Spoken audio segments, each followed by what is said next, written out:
নমস্কাৰ।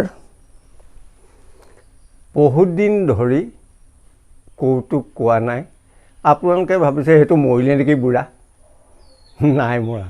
আৰু কিছুমানে ভাবিছে তাৰ ষ্টক শেষ হ'ল। ষ্টকো শেষ হোৱা নাই। বাৰু এতিয়া কৌতুক শুনক।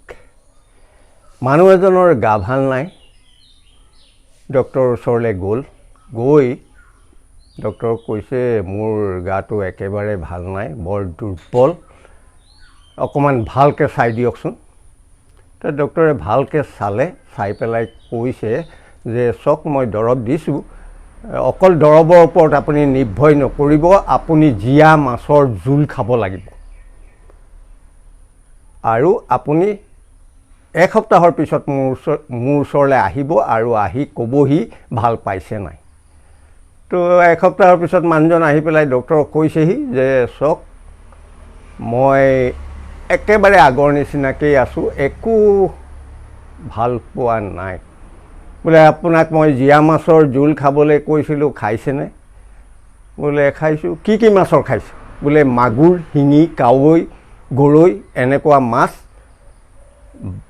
বাল্টিং এটাত জীয়াই লৈছোঁ আৰু তাৰ পানী খাই আছোঁ। এতিয়া দ্বিতীয়টো শুনক।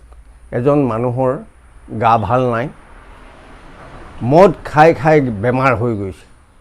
তো ঘৈণীয়েকে ক'লে আপুনি এনেকৈ থাকিলে নহ'ব, গৈ ডাক্তৰক দেখুৱাই আহক।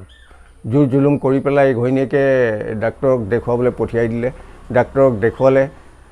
ডাক্তৰে ক'লে আপুনি মদ এৰিব লাগিব দেই, মদটো এৰিব লাগিব, মই কেপচুল দিছোঁ, কেপচুল খাব আৰু মদটো এৰি দিয়ক, আপোনাৰ বেমাৰ ভাল হৈ যাব। ঘূৰি আহিলে হস্পিটেলৰ পৰা, ঘৈণীয়েকে সুধিলে ডাক্তৰক পালে আৰু দেখুৱালে? বোলে দেখুৱালোঁ।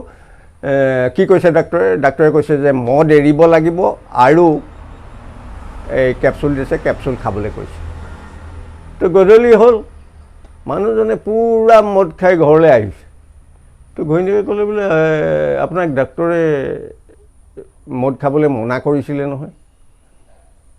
বোলে চোৱা, মদে মদৰ কাম কৰিব, কেপচুলে কেপচুলৰ কাম কৰিব, যাৰ যি কাম তাকে নিয়াৰিকৈ কৰি যাওক।